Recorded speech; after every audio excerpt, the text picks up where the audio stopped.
الحمد لله على إحسانه والشكر له على توفيقه وامتنانه وأشهد أن لا إله إلا الله وحده لا شريك له تعظيما لشأنه وأشهد أن محمدا عبده ورسوله الداعي إلى رضوانه صلى الله عليه وعلى آله وأصحابه وسلم تسليما كثيرا إلى يوم الدين.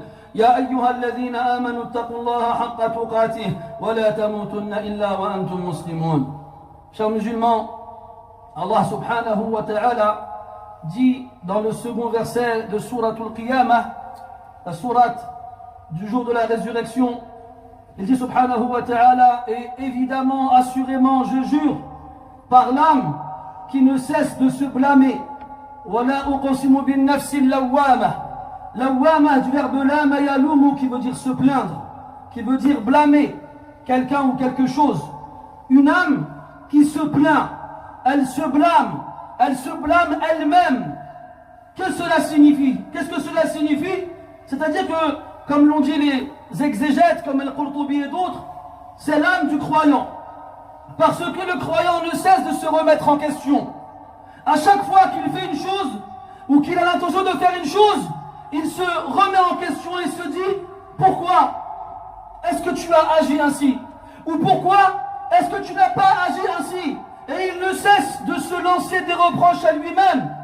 Mujahid ibn Jabr, rahmatullahi alayhi, disait qu'il s'agit de l'âme du croyant qui ne cesse de se reprocher des choses qui sont passées et de les regretter. L'âme du croyant ne cesse d'adresser des blâmes à son propriétaire sur le mal. Pourquoi l'as-tu accompli? Et sur le bien, pourquoi l'as-tu laissé passer? Ou pourquoi n'en as-tu pas fait plus encore? Al-Hassan al-Basri rahimahullah ta'ala disait une parole dans le même sens qu'il clôturait en disant, quant au pervers, quant au malfaisant, quant au mauvais, lui, il ne se remet pas en question. Quoi qu'il fasse ou qu'il ne fasse pas, il n'entend pas cette voix en lui-même qui lui dit pourquoi tu as fait ceci ou pourquoi n'as-tu pas fait cela. Évidemment mes frères, il existe une grande différence entre l'âme du croyant et l'âme du malfaisant dans leur façon d'accueillir le mal lorsqu'il se propose à eux ou le bien lorsqu'il se propose à eux. Les malfaisants, venons parler, vous avez entendu ce que le Hassan a dit à son sujet. Quant aux bienfaisants, Allah tabaraka wa ta'ala a mis dans son âme et dans son cœur des avertisseurs. Allah a mis dans le cœur de chaque croyant et dans l'âme de chaque croyant un avertisseur qui va tirer la sonnette d'alarme avant qu'il ne fasse le mal, et un avertisseur qui va lui faire des reproches après qu'il ait fait ce mal. Comment ça, un avertisseur dans le cœur de chaque croyant? Oui. Le prophète sallallahu alayhi wa sallam a dit, Allah a donné un exemple, Allah a donné une métaphore pour qu'on comprenne qu'est-ce que le droit chemin. Il a dit subhanahu wa ta'ala, il a donné comme exemple un chemin droit, large, clair et évident. Sur les côtés de ce chemin droit, il y a des murets, 2 petits murs sur chaque côté de ce chemin droit. Et sur ces 2 murets-là, il y a des portes qui sont ouvertes. Il y a des portes, j'aimerais que vous soyez attentifs et que vous essayiez d'imaginer, en entendant ce que je vous dis. Imaginez-vous un long chemin tout droit. Et sur les côtés de ce chemin-là, il y a 2 petits murs, des murets. Et sur chacun de ces murs-là, il y a des portes qui sont ouvertes. Et sur chacune de ces portes, il y a des voiles qui sont baissées. Les portes, elles sont ouvertes, mais elles sont couvertes par des voiles. Et au bout de ce chemin-là, il y a un héros, il y a quelqu'un qui appelle. Il y a quelqu'un qui appelle au bout du chemin et qui dit, oh vous les gens, suivez ce chemin-là et ne vous écartez pas. N'allez pas ni ici, ni là. N'allez pas à droite ni à gauche. Et il y a aussi quelqu'un d'autre qui appelle, mais lui il est au-dessus du chemin. Un au bout du chemin qui dit, oh vous les gens, suivez le chemin et ne vous écartez pas, ne tordez pas, n'allez pas à droite ni à gauche, restez droit. et un autre qui est au-dessus de ce chemin-là. À quoi sert-il lorsqu'il voit la personne suivre ce chemin et se diriger vers les portes qu'il y a sur les murs et tenter d'y entrer? Alors il l'appelle.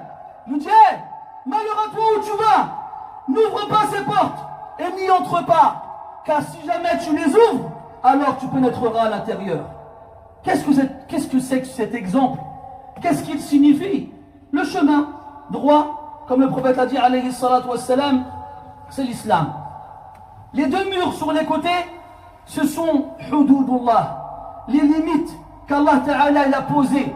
C'est quoi ces limites-là, comme Allah le dit dans le Coran? وَمَنْ يَتَعَدَّ حُدُودَ اللَّهِ فَقَدْ ظَلَمَ نَفْسَهُ.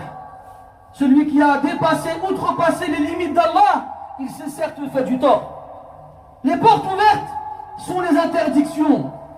Donc les murs sont les limites qu'Allah a imposées, et les portes ouvertes dans ces murs-là sont les choses qu'Allah Ta'ala a interdites. Quant à celui qui appelle au bout du chemin, il s'agit du livre d'Allah, le Coran. Quant à celui qui appelle au-delà du chemin, au-dessus du chemin, وَاعِظُ اللَّهِ فِي قَلْبِ الْمُسْلِمِ فِي قَلْبِ كُلِّ مُسْلِمِ. Al-Wa'idh, c'est celui qui fait l'exhortation. C'est celui qui rappelle le bien et qui t'encourage à le faire. C'est celui qui te parle, qui te met en garde contre le mal et te décourage de le faire. Eh bien, dans le cœur de chaque musulman, il y a un wa'idh, quelqu'un qui exhorte et qui te met en garde de rentrer dans ces portes, par ces portes-là, de passer par ces portes-là. Dans notre hadith, le prophète dit, alayhi salatu wassalam, al-ithmu ma haka fi nafs. Le péché, c'est ce qui gratte à l'intérieur. Ça gêne. Wa taraddada fi sadr. Et ça ne cesse de tourner dans la poitrine. On hésite, on veut le faire, on fait un pas, on recule, on se demande si on va le faire ou non. Ce doute-là qui est dans la poitrine, lorsqu'on est face à une action, te montre que cette action, les buts sont écartés. Te montre que cette action-là est sûrement un péché. Quand tu ressens cette gêne dans ta poitrine, alors écoute-la et éloigne-toi. Dans une autre version du hadith, il a dit aussi, sallallahu alayhi wa sallam, parce que le cœur s'apaise face à ce qui est licite et ne s'apaise pas face à ce qui est illicite. On a demandé à Abdullah ibn Mas'ud radiyallahu anhu, est-ce que tu vois cette gêne qui nous, est-ce que tu vois cette sensation qui nous gêne dans nos poitrines face à certaines actions dont on ignore si elles sont licites ou illicites? Quelle est cette sensation-là? Qu'est-ce qu'on doit faire quand on la ressent? Il a répondu, radiyallahu anhu, Iyyakum wal hakkakat. Prenez garde à ces démangeaisons, ces choses qui vous grattent, qui vous gênent dans vos poitrines. Fa innahunna al-ithm, car c'est ça le péché. Mon frère, Allah, il a mis dans ton cœur quelqu'un qui t'appelle au bien, qui t'interdit au mal. Il a mis dans ta poitrine une âme qui te reproche le mal quand tu l'as accompli et qui t'adresse des blâmes lorsque tu t'apprêtes à faire une action mauvaise. La question, mon frère, informe-moi. Quand je dis informe-moi, je n'ai que faire de savoir ce qu'il y a dans ta poitrine. C'est Allah Ta'ala qui t'interrogera dessus. Car Allah regarde ton cœur avant de regarder ton corps. Il regarde tes actions avant de voir d'où est ton origine ou d'où tu viens. Donc interroge-toi, mon frère, sur ce cœur. Interroge-toi, mon frère, sur cette âme. Interroge-toi, mon frère, sur cette voix à l'intérieur de toi en tant que croyant qui est censé t'appeler à l'ordre et t'interdire de faire le mal. Est-ce que tu l'entends? Est-ce que tu l'entends crier en toi? Où tu vas? Ne fais pas cela. Éloigne-toi. Ou bien à l'inverse, est-ce que tu n'entends qu'un faible murmure? Sache que la force de cette voix t'informera sur la force de ta foi. Plus ta foi elle est forte, plus cette voix en toi-même te percera les oreilles et tu entendras l'écho longtemps. Et à l'inverse, quand ta foi elle est faible, tu n'entends pas ce murmure. Tu n'as plus aucune barrière qui t'empêche de faire le mal. Ni tu hésites avant de l'accomplir, ni tu ressens le moindre regret après l'avoir accompli. Ni tu entends dans ta voix, dans ta tête, cette voix qui te dit: où tu vas là? Fais pas ça, c'est pas bien. Cette gêne dans la poitrine, tu ne la ressens pas. Tu en éprouves même de la fierté quand tu fais cette action-là. Tu vas t'en vanter auprès des autres. Eh, moi j'ai fait ci et moi j'ai fait ça. Et ils se filment pendant ce temps-là et puis ils envoient ça à leurs amis. Où est cette voix, mes frères? Qui l'a tué, cette voix? Comment se fait-il qu'on n'entende plus? Comment se fait-il qu'aujourd'hui, la moindre porte qui s'ouvre, c'est pas comme quelqu'un, il voit une porte s'ouvrir, il l'ouvre légèrement, puis il rentre sa tête un petit peu pour voir à l'intérieur. Parce qu'il ne sait pas qu'est-ce qu'il y a derrière la porte. Non. Lui voit la porte légèrement entrouverte, comme on a tous déjà vu sûrement à la télé, et il l'enfonce avec son épaule, et il rentre dedans comme un taureau, sans se poser la question, qu'est-ce que je vais trouver derrière? Sans entendre cette voix à l'intérieur qui lui dit, où tu vas, qu'est-ce que tu fais? Fais attention! Non, cette voix-là, elle a été réduite au silence dans vos poitrines et dans vos cœurs. Très peu d'entre nous aujourd'hui l'entendent encore. Cette voix-là, si on refuse de l'entendre, un jour ou l'autre on l'entendra. Mais ce jour-là, malheureusement, il sera trop tard. Dans le hadith al-Qudsi, Allah Ta'ala s'adresse à nous, mes frères. Il s'adresse à toutes ces créatures, celles qu'il appelle ses esclaves. Ya ibadi, ô mes esclaves, nama hiya a'malukum, ce ne sont que vos actions. Il n'y a que ça qui compte. Dans un jour où ni ton argent, ou ta réputation, ou ta famille ne serviront à rien, yawma la yanfa'u malun wala banoun. Ce jour-là, la seule chose qui comptera, ce sera tes actions. Innama hiya a'malukum. Uhsiha lakum. Je les compte pour vous. Il n'en manquera pas une seule. Elles seront toutes présentes. Toutes. فمن يعمل مثقال ذرة خيرا يره ومن يعمل مثقال ذرة شرا يره. Celui qui a fait une action du poids d'une fourmi de bien, il la verra. Et celui qui a fait une action du poids d'une fourmi de mal, il la verra. إنما هي أعمالكم أحصيها لكم. Je les compte pour vous. Et il n'en manquera aucune. وكفى بالله حسيبا. ثم أوفيكم إياها. Ensuite, je vous rétribuerai pleinement pour ces actions-là. Ces actions qu'on va retrouver le jour de la résurrection, eh bien Allah, il nous rétribuera pour ça. Dans la rétribution, tu reconnais le mot tribut. Le tribut, c'est le salaire. Tu vas recevoir ton salaire ce jour-là pour ces actions que tu as accomplies ici-bas. Puis il finit en disant فَمَنْ وَجَدَ خَيْرًا فَلْيَحْمَدِ اللَّهِ. Celui qui trouve du bien ce jour-là, alors qu'il remercie Allah et qu'il le loue. وَمَنْ وَجَدَ غَيْرَ ذَلِكَ. Et celui qui trouve autre chose que cela, فَلَا يَلُومَنَّ إِلَّا نَفْسَهُ. Qu'il ne s'en prenne qu'à lui-même, qu'il ne se plaigne qu'à lui-même, qu'il n'adresse des blâmes qu'à lui-même. ولا أقسم بالنفس اللوامة فلا يلومن إلا نفسه. لا بد من اللوم. لن تفر من اللوم أبدا شئت أم أبيت. Comme on l'a dit au début de la khutbah, mes frères, Allah il jure sur l'âme qui s'adresse des blâmes à elle-même, qui se plaint à elle-même.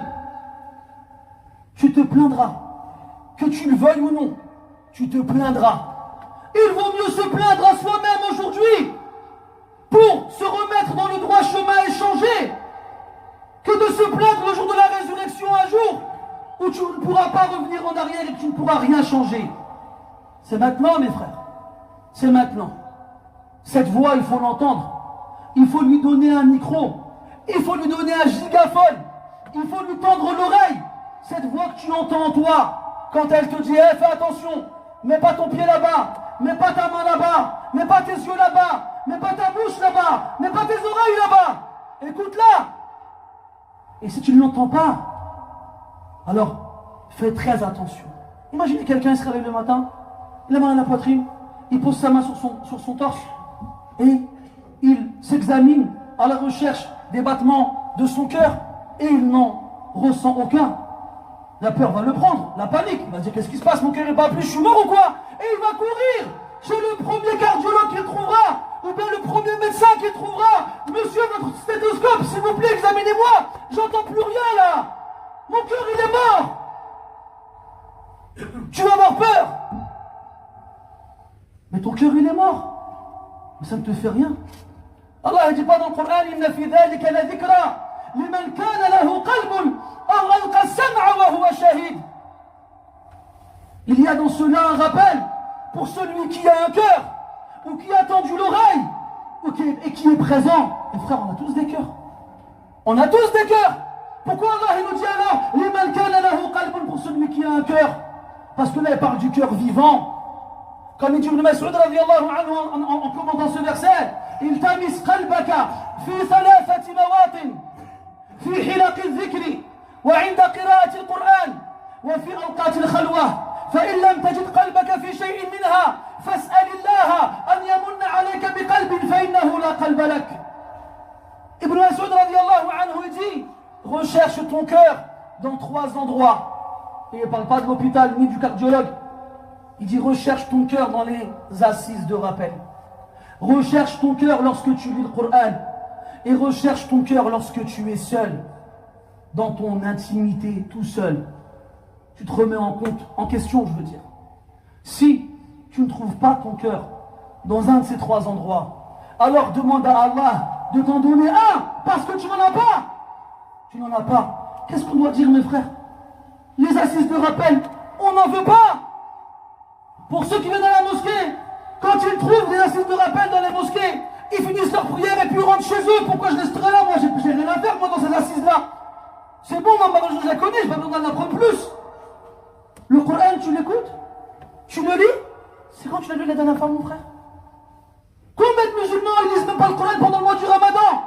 Un mois dans lequel les portes du paradis sont ouvertes et les portes de l'enfer sont fermées. Est-ce que tu crois qu'ils vont lire en dehors du Ramadan, toi? Non, mon frère, ils ne vont pas le lire. Alors, dans les moments seuls, hadith wa la haraj. Hadith wa la haraj. Parle-en sans t'arrêter.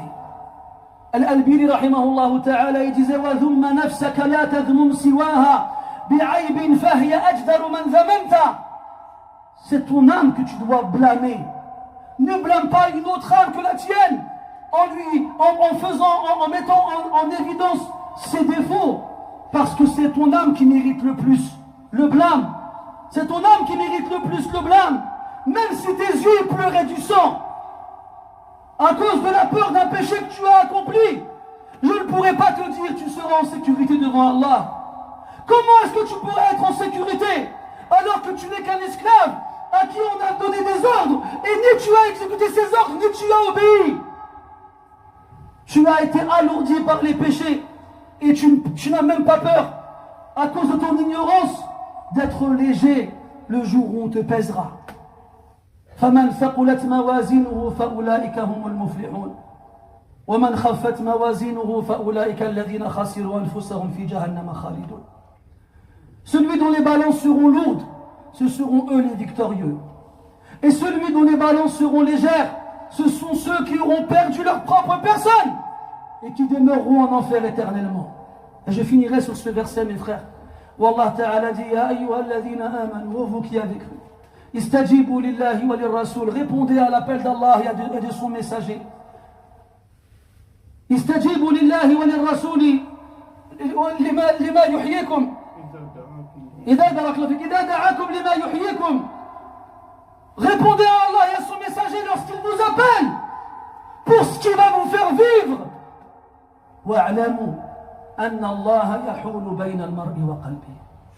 Et sachez qu'Allah s'interpose entre la personne et son cœur. قال السلف, les prédécesseurs ils ont dit, il s'interpose, c'est-à-dire entre toi et l'obéissance, entre toi et la foi. Il empêche le mécréant de croire, il empêche le croyant de mécroire, il empêche le bon de faire du mal, il empêche le mauvais de faire du bien.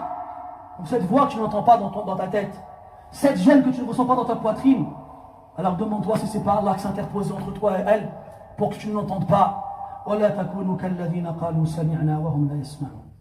Et ne soyez pas comme ceux qui ont dit nous avons entendu alors qu'en vrai ils n'ont rien entendu.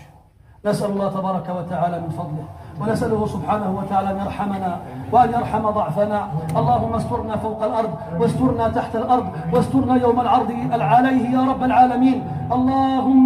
اللهم اجعلنا ممن يلوم نفسه في هذه الدنيا فدفعته إلى القيام بالعمل الصالح، وتجعلنا ممن تلوم نفسه يوم القيامة حيث لا ينفعه لا لوم ولا ندم يا رب العالمين.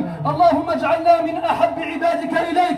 اللهم إنا نسألك حبك وحب من يحبك وحب كل عمل يقربنا إلى حبك. اللهم إنا نسألك فعل الخيرات وترك المنكرات وحب المساكين، وأن تغفر لنا وترحمنا، وإذا أردت بعبادك فتنة فاقبضنا إليك غير مفتونين. ربنا آتنا في الدنيا حسنة وفي الآخرة حسنة وقنا عذاب النار.